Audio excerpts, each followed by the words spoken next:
तो ये क्वेश्चन है the ratio of the longest wavelength corresponding to a Lyman and Balmer series in the hydrogen atom spectrum. Ratio of wavelength पूछ रहा है corresponding to the longest मतलब होता है, देखो भाई, लीमन के लिए, ये लीमन के लिए हो जाएगा आपका, लीमन के लिए लीमन के लिए हो जाएगा आपका कितना से कितना, 1 पे आएगा इलेक्ट्रॉन, 2 से आएगा, 3 से आएगा, 4 से आएगा, या फिर ऐसे करते इन्फिनिटी से आएगा, 5 6 7 8 एंड सो ऑन। भाई ये वाला लॉन्गेस्ट वेवलेंथ के लिए होता है, और ये इन्फिनिटी वाला शॉर्टेस्ट वेवलेंथ के लिए होता है। और इसको फर्स्ट लाइन भी बोलते हैं, इसको इसको फर्स्ट लाइन भी बोलते हैं, इसको सेकेंड लाइन बोलते हैं, इसको थर्ड लाइन बोलते हैं। तो भाई सारी क्लियर हो जानी चाहिए। और ये इन्फिनिटी से आ रहा है तो ये शॉर्टेस्ट वेवलेंथ होगा, क्योंकि एनर्जी ज़्यादा मतलब फ्रीक्वेंसी ज़्यादा, वेवलेंथ कम। ठीक है। और बाल्मर के लिए क्या हो जाएगा, बाल्मर के लिए 2 पे इलेक्ट्रॉन आता है, 2 पे इलेक्ट्रॉन आता है कहाँ से, 3 से, 4 से, 5 से, 6 से, 7 से एंड सो ऑन इन्फिनिटी से, ऐसे करके इन्फिनिटी से आएगा। तो ये लॉन्गेस्ट वेवलेंथ होगा, ये पहला वाला लॉन्गेस्ट वेवलेंथ, इसको first line of Balmer series भी बोलते हैं। ठीक है। और ये शॉर्टेस्ट वेवलेंथ है, शॉर्टेस्ट वेवलेंथ ये वाला है। ठीक है, शॉर्टेस्ट वेवलेंथ सबसे दूर वाला शॉर्टेस्ट वेवलेंथ, सबसे नजदीक वाला लॉन्गेस्ट वेवलेंथ। अच्छा, ये first line of Balmer series होगी, ये second line of Balmer series, ये third line of Balmer series. कभी बोल देगा third line of Balmer series का वेवलेंथ निकालो, तो भाई वहां N2 की जगह 5 रखनी पड़ेगी। अब ये फॉर्मूला क्या लगाते हैं, फॉर्मूला लगाते हैं हम, इसको ऊपर करते हैं, फॉर्मूला क्या लगता है इसमें, बोला है लॉन्गेस्ट वेवलेंथ के लिए लीमन और बाल्मर के लिए।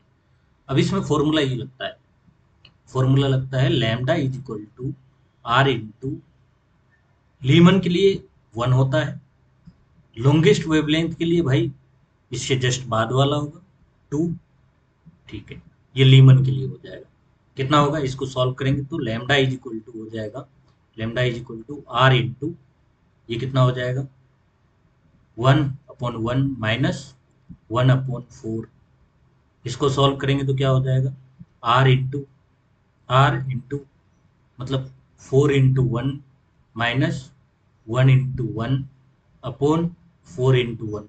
भाई नीचे एलसीएम ले लिया, 4/1, इसको इधर कर दिया और इसको इधर कर दिया, इससे मल्टीप्लाई, इसको इधर मल्टीप्लाई कर दिया, बीच में माइनस दे दिया, और इसका आंसर निकल जाएगा कितना, 4 - 1 3, मतलब इंटू 3/4 हो गया। कितना हो जाएगा ये, 3R/4 हो गया। अच्छा, ये लैम्डा एल निकला लॉन्गेस्ट वेवलेंथ के लिए, लॉन्गेस्ट वेवलेंथ के लिए। अब बाल्मर के लिए क्या होगा, बाल्मर के लिए 1/लैम्डा निकला। लैम्डा एल क्या हो जाएगा, लैम्डा एल अगर हो जाएगा, इसको पलट देंगे तो कितना हो जाएगा, 4/3R हो जाएगा, 4/3R। ये लैम्डा एल हो गया, ये लैम्डा एल हो गया। लैम्डा बी के लिए हम क्या करेंगे, लैम्डा बी के लिए मतलब बाल्मर के लिए क्या करेंगे भाई, फिर से वही फॉर्मूला, R/1/RZ² होता है, यहाँ हाइड्रोजन एटम है इसलिए Z 1 ही लिया, तो 1 का स्क्वायर 1 ही होगा। तो 2 होगा, यहाँ 2 पे आता है इलेक्ट्रॉन, कहाँ से आता है, तो भाई 3 से आएगा, लॉन्गेस्ट वेवलेंथ के लिए, शॉर्टेस्ट के लिए इन्फिनिटी से आता है। तो ये हो जाएगा, इसको सॉल्व करेंगे तो कितना हो जाएगा, नीचे 4 हो जाएगा, माइनस 9 हो जाएगा, 1/9 इज इक्वल टू कितना हो जाएगा, इसको सॉल्व करेंगे तो 9/1 माइनस 4/1 अपॉन, नीचे मल्टीप्लाई कर दीजिए, 9/4, 9/4। ठीक है। अब इसको सॉल्व करेंगे तो कितना आएगा भाई, 9 - 4 कितना हो जाएगा, 5, 5R/5 अपॉन 9×36। तो लैम्डा बी कितना आ गया आपका, लैम्डा बी कितना आ गया, 36/5R। ये 1/लैम्डा निकाले हैं, ये 1/लैम्डा बी है। तो लैम्डा बी अपॉन 1 कितना हो जाएगा, इधर भी पलट जाएगा, तो इसको ऐसे लिख दिया हमने, दोनों को हाईलाइट कर देते हैं। अब बोला है, ऊपर क्वेश्चन पे चलते हैं, क्या बोला है कि the ratio of the Lyman and Balmer series, the ratio पूछ रहा, दोनों का रेशियो पूछ रहा, क्या हो जाएगा रेशियो, रेशियो हो जाएगा आपका lambda L upon lambda B is equal to lambda L कितना है 4/3 R divided by lambda B कितना हो जाएगा 36/5 आर 5 आर। अगर इसको अगर और सॉल्व करेंगे तो 4/3 आर बाद वाला पलट जाता पता है आपको पलट गया ठीक है अपॉन 36 4×9 = 36 आर आर कैंसिल और ऊपर क्या बच गया 5 नीचे 9×3 = 40 9×3 = 27 lambda L upon lambda B is equal to कितना हो जाएगा 5 आर आर तो कैंसिल ही हो गया अपॉन 27 5/27 यही आंसर होगा आपका। अब ऑप्शन देखते हैं कौन सा सही है 5/27 5/27 ये आंसर है सी ऑप्शन सही होगा आपका। ठीक है अब हम नेक्स्ट क्वेश्चन करते हैं।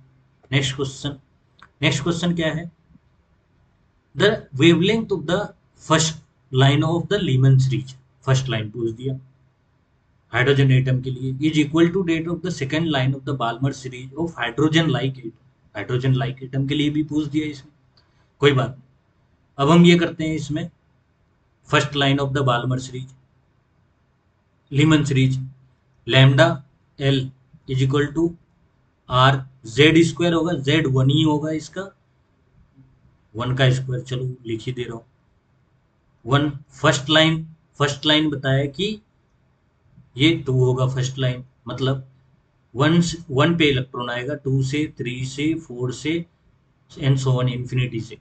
तो भाई ये फर्स्ट लाइन हो गया ये सेकंड लाइन हो गया ये थर्ड लाइन हो गया ठीक है और इसी तरह ये इन्फिनिटी लाइन हो गया इसका शॉर्टेस्ट वेवलेंथ होता है ये ध्यान रखेंगे इन्फिनिटी वाले का और इसका लॉन्गेस्ट वेवलेंथ होता है नजदीक वाले का मतलब फर्स्ट लाइन का। ठीक है तो क्या हो जाएगा इसको सॉल्व करने पे आर इंटू 1/1 -1/4 कितना हो जाएगा 3r/4 पीछे जैसे किया मैंने। ठीक है तो सीधी बात है लैम्डा एल कितना आ गया पलट जाएगा 4/3r 4/3r। अब 1/लैम्डा बी बाल्मर सीरीज के लिए लेकिन ये देखेंगे कि क्वेश्चन में क्या लिखा है हाइड्रोजन लाइक एटम है आर जेड स्क्वायर लगेगा क्या लगेगा आर जेड स्क्वायर जेड नहीं पता जेड ही निकालना है अपॉन 1/2 का स्क्वायर। अब बोला है कि the second line of the Balmer series मेरे दोस्त second line of the Balmer series क्या होता था टू पे इलेक्ट्रॉन आता था थ्री से कहाँ से आता था थ्री से फोर से फाइव से एंड सो ऑन इंफिनिटी से यहाँ से फर्स्ट लाइन ये सेकेंड लाइन तो सेकेंड लाइन कौन सा हो गया सेकेंड लाइन हो गया 1/4 का स्क्वायर। इसको करेंगे सोल्व तो क्या हो जाएगा आर जेड स्क्वायर इंटू 1/4 -1/16। ठीक है इसको सॉल्व करेंगे आर जेड स्क्वायर अब इसको सॉल्व करेंगे तो क्या हो जाएगा 16 × 1 -4 × 1/16 4 × 16। ठीक है इसको सॉल्व करेंगे तो ये आएगा आपका 1/लैम्डा बी फिर से लिख दे रहा हूँ lambda B is equal to कितना हो जाएगा आर जेड स्क्वायर और इधर कितना हो जाएगा 12 नीचे 4 × 16 ये 4×3 = 12 हो जाएगा ये हो जाएगा आर जेड स्क्वायर इंटू 3/16।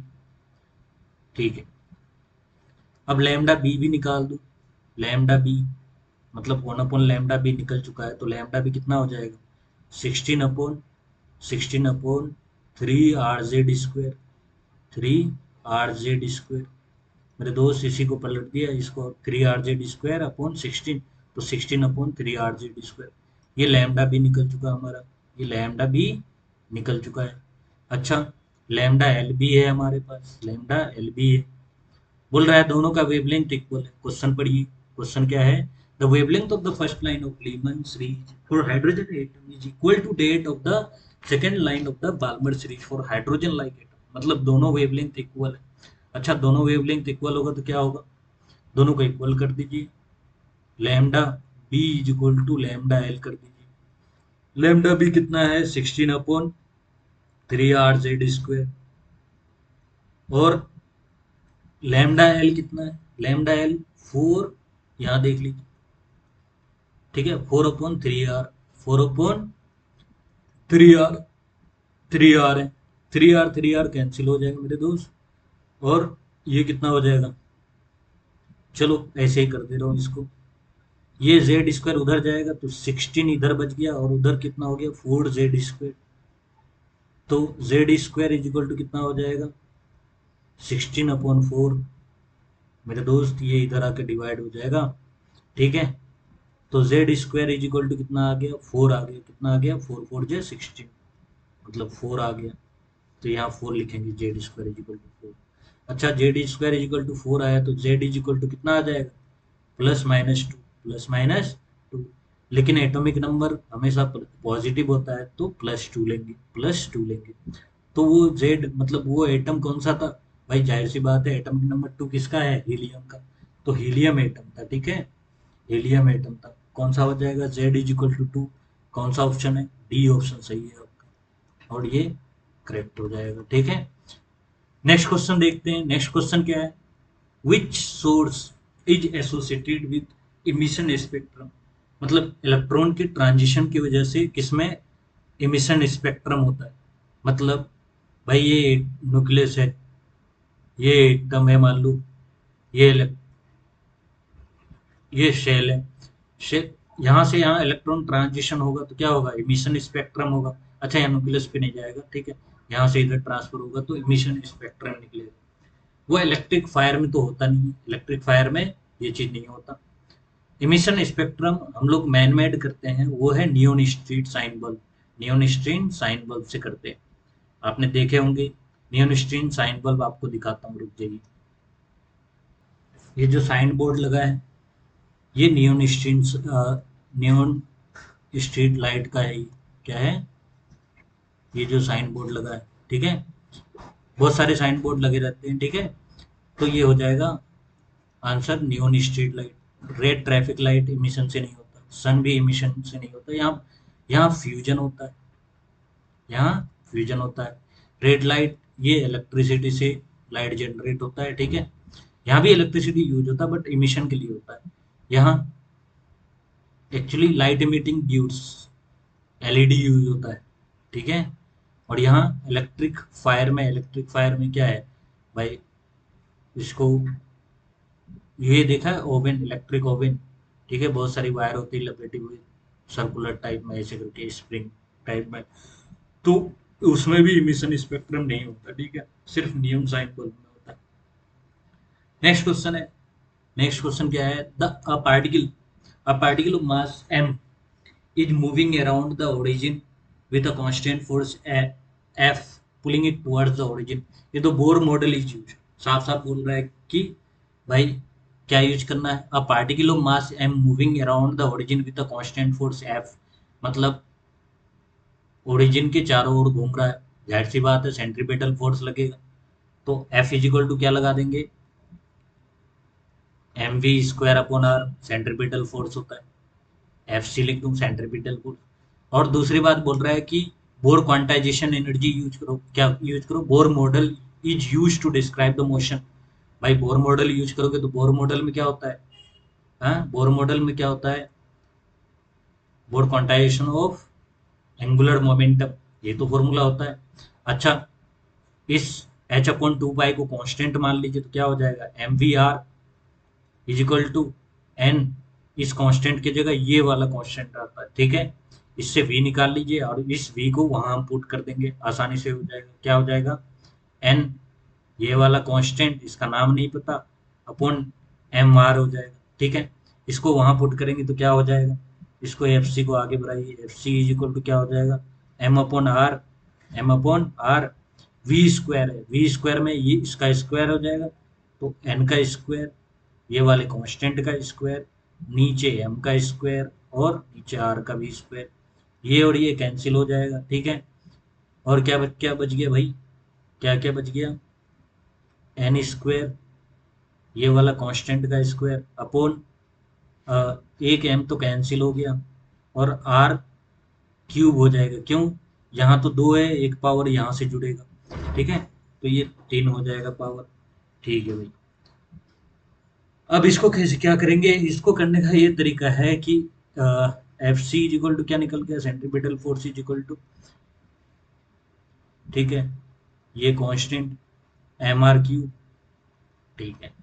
अब देखो आर को उधर लेके चलते हैं, आर क्यूब को इधर लेके आते हैं, तो क्या हो जाएगा, R cube is equal to N square, ये स्क्वायर एम और एफ हो जाएगा, ठीक है। इन सबको कांस्टेंट, मास कांस्टेंट होगा, फिक्स्ड सर्कुलर पाथ है तो फोर्स भी कांस्टेंट होगा, और ये already H upon two pi का कांस्टेंट है। तो ये सारे को कांस्टेंट मान लेंगे, तो कांस्टेंट हटाने से क्या आता है, प्रोपोर्शनल का साइन आता है, तो प्रोपोर्शनल का साइन डाल दिया मैंने, और प्रोपोर्शनल का साइन डाल दिया, सब सारे कांस्टेंट को हटा दिया, तो ये इतना हो जाएगा, ठीक है। अब इसको अगर और सोल्व करेंगे तो कितना हो जाएगा, इधर पावर इतना है, 3/1 है, तो उधर जाएगा तो क्या होगा, भाई रूट करते थे ना, इधर स्क्वायर रहता था उधर रूट करते थे, क्योंकि पावर 2/1 रहता था, 1/2 होता था, यहाँ कितना हो जाएगा, 2 तो पावर है ही, इधर कितना हो जाएगा, 1/3 पावर आ जाएगा। तो ये क्या हो जाएगा, इसको अगर सॉल्व करेंगे तो R directly proportional to N 2 to the power 3 हो जाएगा, ठीक है। पहला आंसर ये होगा, ओके। अब वेलोसिटी के लिए निकाल रहे हैं, वेलोसिटी के लिए निकालने के लिए क्या करेंगे भाई, हम इस इक्वेशन का यूज करेंगे, ठीक है। अब वेलोसिटी इज इक्वल टू क्या है, वेलोसिटी इज इक्वल टू क्या है हमारे पास, velocity is equal to N, ये वाला कांस्टेंट अपॉन एम आर, ठीक है, एम आर। अच्छा, इन सारे कांस्टेंट को हटा दिया जाए, एम और ये कांस्टेंट को हटा दिया जाए, आर की जगह हम इसको पुट करेंगे, आर की जगह किसको पुट करेंगे, इसको पुट करेंगे, तो क्या हो जाएगा, क्या हो जाएगा, v is equal to, V directly proportional to, ऊपर तो एन है, ये सारे कांस्टेंट को हटा दिया मैंने दोनों को, और नीचे आर के जगह ये लिख देंगे, आर की जगह ये लिख देंगे N raised to the power 2/3। तो क्या हो जाएगा, इसको अगर आगे बढ़ाएंगे तो v directly proportional to n raised to the power 1, अच्छा पावर सेम है, डिवीजन में है तो पावर माइनस होगा, 2/3 कर दिया minus, v directly proportional to n raised to the power, भाई यहाँ एलसीएम दोगे तो कितना हो जाएगा, 3 - 2 1 हो जाएगा, 1/3 हो जाएगा, ये आपका आंसर होगा। तो पहला तो आंसर ये होगा, v के लिए ये, r के लिए ये, 2/3 1/3, आर के लिए 2/3 कहाँ कहाँ है, आर के लिए 2/3 एक ही जगह है, वी के लिए 1/3, 2/3 या 1/3, यही ऑप्शन हो जाएगा, ठीक है। पहला ही निकाल दे तो भी हो जाता है, कभी कभी ऑप्शन में गड़बड़ भी देता है, तो भाई दोनों को चेक करने की जरूरत है, ठीक है। नेक्स्ट क्वेश्चन है, नेक्स्ट क्वेश्चन है आपका, a model of quantized a model for quantized motion of an electron in a uniform magnetic field B states that the flux passing through the orbit of an electron is an integral multiples of He।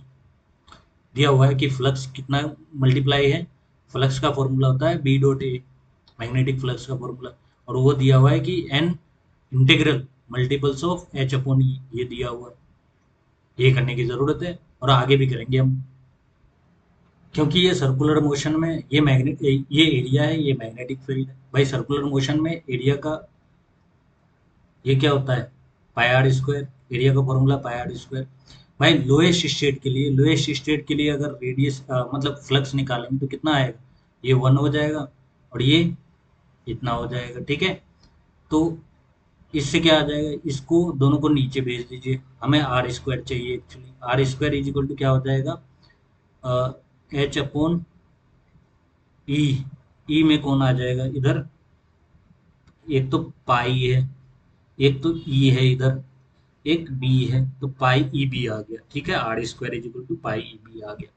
अब इसको हम use करेंगे, कहाँ use करेंगे, आगे देखिए, आगे क्या बोला है कि भाई जब भी एक इलेक्ट्रॉन मूव करता है चारों ओर, तो उसमें सेंट्रीपिटल फोर्स लगता है, जैसे कि ऊपर वाले क्वेश्चन में, पहले वाले क्वेश्चन, इससे पहले जो क्वेश्चन था वही था, ठीक है। तो ये सेंट्रीपिटल फोर्स कौन प्रोवाइड करेगा, इलेक्ट्रॉन जब मूव कर रहा होगा ये चारों तरफ, इसका जो फॉर्मूला होता है, सेंट्रीपिटल फोर्स का फॉर्मूला होता है F C is equal to क्या होता है, M V square by R. अच्छा, ये फोर्स कौन प्रोवाइड करेगा, Q into, Q V V sine theta होता है वैसे, Q cross V B Q cross V B हो जाएगा, ठीक है। Q into V cross B होता है, sorry, Q into V cross B is equal to क्या हो जाएगा, एम वी स्क्वायर। मतलब ये सेंट्रीपिटल फोर्स कौन प्रोवाइड करेगा, ये मैग्नेटिक फील्ड प्रोवाइड करेगा। और मैग्नेटिक फील्ड लिख रखा है, a model is quantized of an electron in a uniform magnetic field. Uniform magnetic field, इसलिए ये फॉर्मूला लगेगा। यूनिफॉर्म मैग्नेटिक फील्ड में ये चार्ज मूव कर रहा है, मतलब यहाँ मैग्नेटिक फील्ड है, यहाँ क्या होगा, या तो इनसाइड मैग्नेटिक फील्ड होगा, इनसाइड में डॉट से डिनोट करते हैं, नहीं, इनसाइड में क्रॉस से डिनोट करते हैं, सॉरी, क्रॉस से डिनोट करते हैं, इनसाइड में क्रॉस से। जैसे तीर लेते हो ना, तीर का भाई अगर इधर आउटर आएगा तो वो डॉट दिखाई देगा, और उधर जाएगा तो क्रॉस दिखाई देगा, ठीक है। ये तीर ऐसे सामने से देखेगा तो ये डॉट नजर आएगा, और पीछे से देखेगा तो यहाँ ऐसे क्रॉस रहता है, ठीक है। तो Q cross V B, Q cross की Q into V cross B, ठीक है। क्यू क्या है, इलेक्ट्रॉन है, तो ई वी बी हो जाएगा, ठीक है, is equal to M V square upon R हो जाएगा, ठीक है। तो ये वी कट गया, क्या बच गया, V is equal to, V is equal to कितना हो जाएगा, वी इज इक्वल टू इधर से ये आ जाएगा, और नीचे ये आ जाएगा, ठीक है, एम आ जाएगा। तो क्या हो जाएगा, E into B into R upon M is equal to क्या हो जाएगा, वी, मतलब आर को इधर लेके आ गया, एम को नीचे लेके आ गया, ठीक है। तो इसको और भी लिख सकते हैं बढ़िया से, E B R upon M हो गया, ये फॉर्मूला हो गया आपका, A B R upon M. और मैग्नेटिक, और एक फॉर्मूला है मैग्नेटिक मोमेंट का, क्या फॉर्मूला होता है, मैग्नेटिक मोमेंट का फॉर्मूला होता है, मैग्नेटिक मोमेंट का फॉर्मूला होता है E V R upon two, ये याद रखना पड़ेगा भाई, E V R upon two, E V R upon two. इस वी के जगह हम इसको रख दें, कोई दिक्कत तो नहीं, ठीक है। तो E R upon two into V है ना, तो वी के जगह क्या लिख सकते हैं, E B R upon M हो जाएगा, मतलब इस वाले वी को यहाँ रख दिया, कोई दिक्कत तो नहीं मेरे दोस्त, ई वी आर। अब ये, इसको अगर आगे बढ़ाया जाए तो क्या हो जाएगा, E square, E square, E square, और बी हो जाएगा, E square B, R square हो जाएगा, ठीक है, अपॉन टू एम हो जाएगा, टू एम हो जाएगा। इस आर स्क्वायर को कहाँ से ला के रखेंगे, जो पहले वाला हमने फ्लक्स यूज किया था, इस आर स्क्वायर को यहाँ रख देंगे, तो क्या हो जाएगा, क्या हो जाएगा, E square B upon two M, और ये आर, आर का वैल्यू क्या है, H upon pi E B, R square का वैल्यू कितना है, H upon pi E B, pi E B, pi E B. अब जब इसको सॉल्व करेंगे तो क्या हो जाएगा, मतलब ये म्यू का value, mu is equal to, ये और ये कैंसिल हो जाएगा, ठीक है। और कोई कैंसिल हो रहा है क्या, कुछ कैंसिल नहीं होगा, तो क्या हो जाएगा, ई एच, बी तो कैंसिल हो रहा है, बी भी कैंसिल हो रहा है, तो ऊपर क्या बच गया, ई बच गया, एच बच गया, एक ई तो बच ही गया था, नीचे क्या हो जाएगा, टू पाई एम हो जाएगा, टू पाई एम हो जाएगा। तो यही आंसर होगा आपका, क्या है answer, mu is equal to E H upon two pi M. फिर से समझा दे रहा हूँ भाई, मेन फॉर्मूला यहाँ था, मेन फॉर्मूला ये वाला है, इसको याद रखना है, ठीक है। एक्चुअली क्या बोल रहा था, मैग्नेटिक फ्लक्स, मैग्नेटिक फ्लक्स के लिए हमने फॉर्मूला लगा दिया, मैग्नेटिक फ्लक्स का फॉर्मूला लगा के हमने आर स्क्वायर निकाला। अब ये आर स्क्वायर कहाँ काम आएगा, यहाँ मैग्नेटिक इसमें काम आएगा, ठीक है, मैग्नेटिक फ्लक्स इसमें, मैग्नेटिक मोमेंट में, ठीक है। उसके बाद हमने क्या किया, क्योंकि मैग्नेटिक फील्ड में चार्ज मूव कर रहा था, उसको सेंट्रीपिटल फोर्स कौन देगा, मैग्नेटिक फील्ड ही देगा, तो क्यू वी क्रॉस बी होता है M V square upon R. जब भी कोई सर्कुलर पे मोशन होता है उसमें सेंट्रीपिटल फोर्स लगता है, तो इसी को ले लिया। क्यू क्या था, ई था, E V B M V square upon R, तो v निकाल लिया इससे, इस v को मैग्नेटिक मोमेंट में रख दिया, जब आर स्क्वायर आएगा तो आर स्क्वायर वहां मैग्नेटिक फ्लक्स से आर स्क्वायर वैल्यू रख दिया, और ये आंसर आ गया हमारा, आंसर आ गया E H upon two pi M, E H upon two pi M. वैसे क्वेश्चन थोड़ा सा हार्ड था, E H upon two pi M, H E लिखा है, ही upon two pi M. Next question है, एनर्जी लेवल दिए हुए हैं, क्या दिए हुए हैं, एनर्जी लेवल दिए हुए हैं। ये क्वेश्चन पूरा नहीं है शायद, मेरे ख्याल से ये क्वेश्चन पूरा नहीं है, इस क्वेश्चन को पूरा लिखना था, मिस्टेक हो गया। चलिए, क्या है, एनर्जी एक्साइटेड लेवल पे ये दिखा रहा है कि lambda one, lambda two, lambda one ये है, लैम्डा टू ये है, आई थिंक लैम्डा थ्री ये, लैम्डा थ्री ये, ठीक है, दिख नहीं रहा होगा, ब्लैक कलर से कर देता हूँ इसको, ब्लैक कलर से कर देता हूँ, ये लैम्डा थ्री है, ये लैम्डा टू है, ये लैम्डा वन है। भाई सबसे पहली बात तो एनर्जी डिफरेंस निकालो, क्या निकालो इसमें, एनर्जी डिफरेंस निकालो। एनर्जी लैम्डा वन के लिए एनर्जी कितना होगा, लैम्डा वन के लिए एनर्जी होगा आपका, लैम्डा वन के लिए एनर्जी कितना है, एनर्जी कितना है भाई, इसमें से ये माइनस कर दो, माइनस थ्री ई, हाँ क्या है, five, minus five upon two, minus five upon two है, minus five upon two, minus five upon five E upon two. अब इसको फाइनल माइनस कर देंगे तो माइनस, माइनस फोर ई हो जाएगा, तो माइनस माइनस प्लस हो जाएगा फोर ई। जब इसको सॉल्व करेंगे तो ये एलसीएम ले लीजिए, कितना हो जाएगा, minus five E upon two plus कितना हो जाएगा ये, एट अपॉन टू ई लिख सकते हैं, कोई दिक्कत तो नहीं भाई, कितना हो जाएगा ये, थ्री हो जाएगा, एट माइनस फाइव थ्री हो जाएगा, थ्री ई अपॉन टू हो जाएगा, ये पाई मतलब लैम्डा, लैंगड़ा वन हो गया। लैंगड़ा टू कितना होगा, लैंगड़ा टू, लैंगड़ा टू कितना होगा, इसको ऐसे भी लिख दो, 1.5 ये लिख सकते हैं, ठीक है। लैंगड़ा टू कितना हो गया, माइनस टू, माइनस टू में से कितना माइनस करना है, माइनस थ्री माइनस करना है, तो माइनस माइनस प्लस हो जाएगा, थ्री ई हो जाएगा, तो कितना हो जाएगा ये, ई हो जाएगा, ठीक है।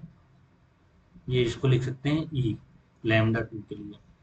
अच्छा, लैम्डा इसी तरह लैम्डा थ्री के लिए करेंगे, क्या करेंगे, लैम्डा थ्री के लिए, लैम्डा थ्री के लिए कितना हो जाएगा, लैम्डा थ्री के लिए हो जाएगा, कितना हो जाएगा, minus two E plus four E is equal to कितना हो जाएगा, टू ई हो जाएगा, इसको टू ई लिख देता हूँ, सबको कंपेयर कर लीजिए, इसको, इसको, इसको।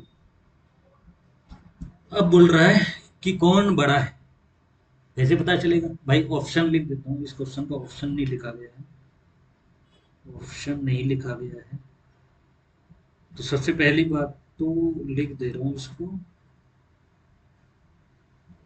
देखो भाई, ऑप्शन तो यहाँ बहुत सारे दिए हैं, ठीक है, सारे ऑप्शन में लिखूंगा नहीं क्योंकि प्रिंटिंग मिस्टेक हो गया तो हो गया, समझ लो।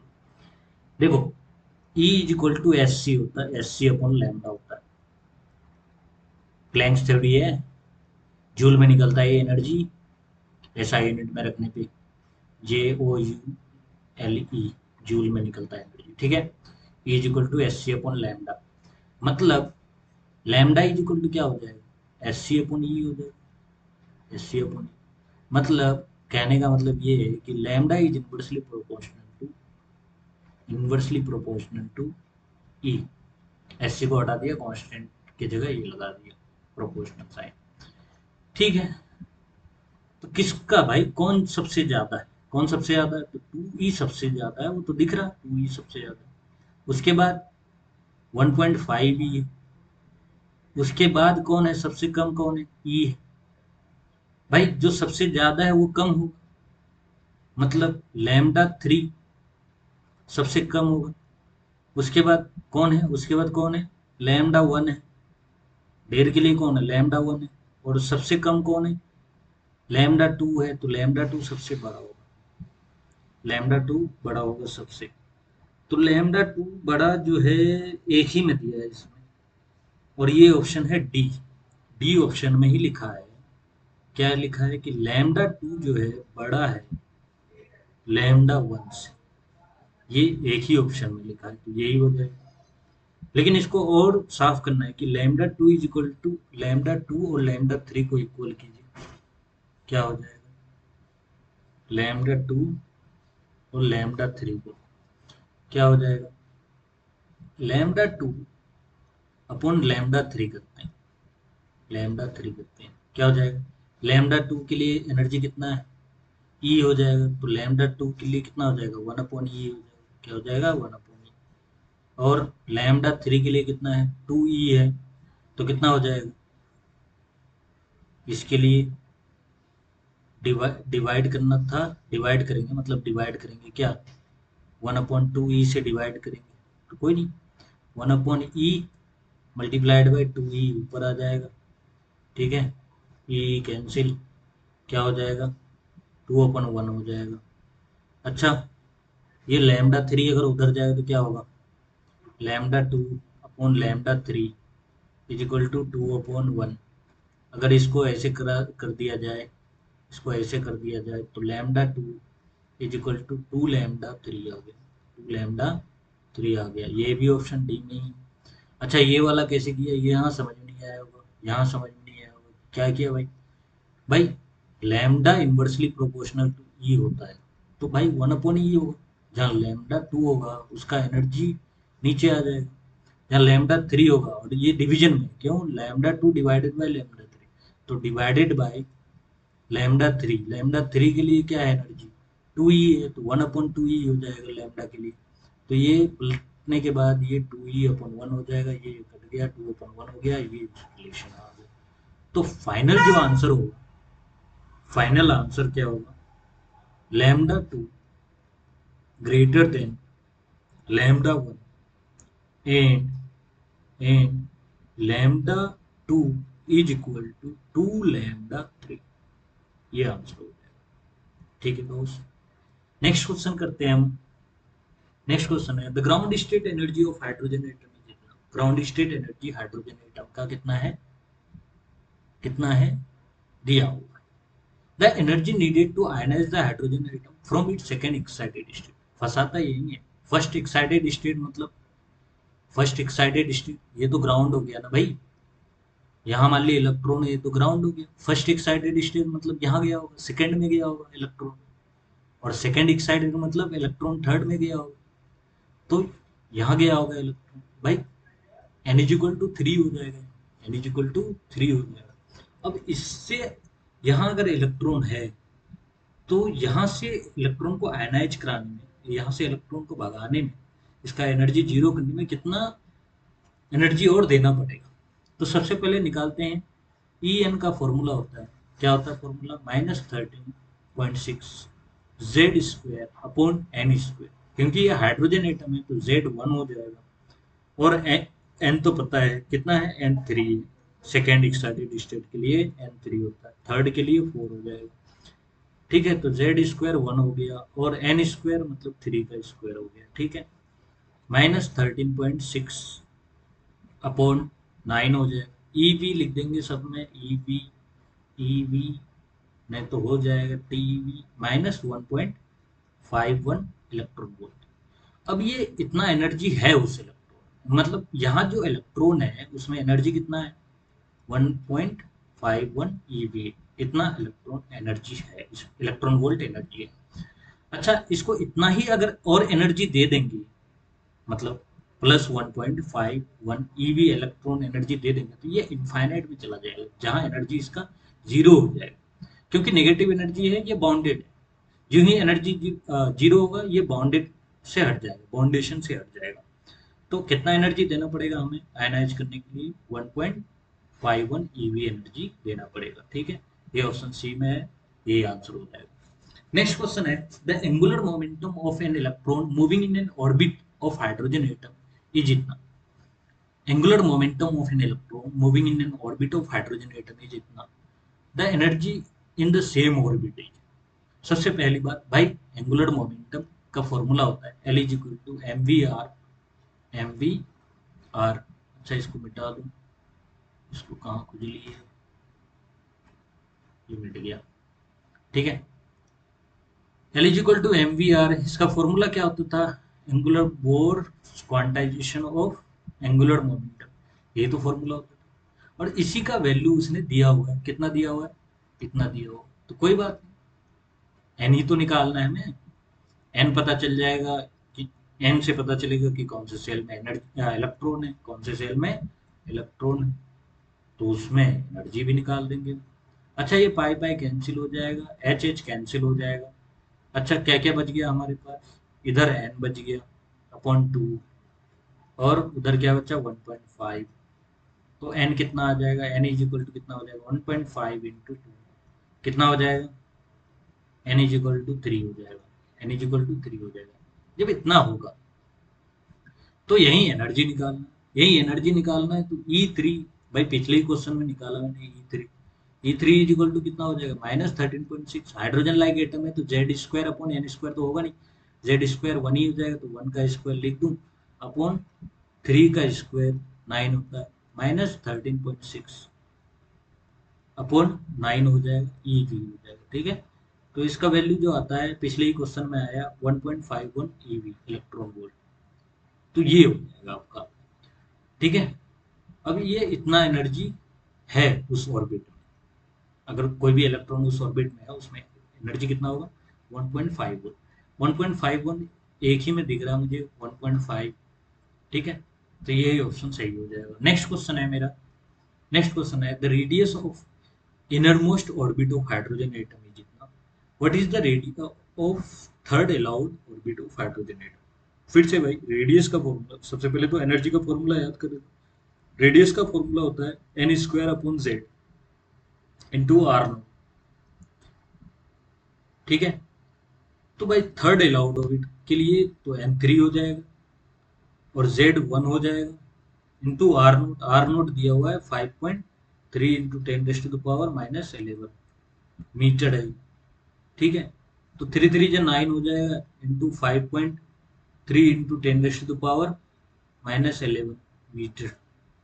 ठीक है, इसको मल्टीप्लाई करेंगे तो कितना हो जाएगा 47.7 इंटू 10⁻⁻11 मीटर हो जाएगा। ठीक है, इसको 10 से डिवाइड करेंगे और 10 से यहाँ मल्टीप्लाई करते कोई दिक्कत तो नहीं मेरे दोस्त।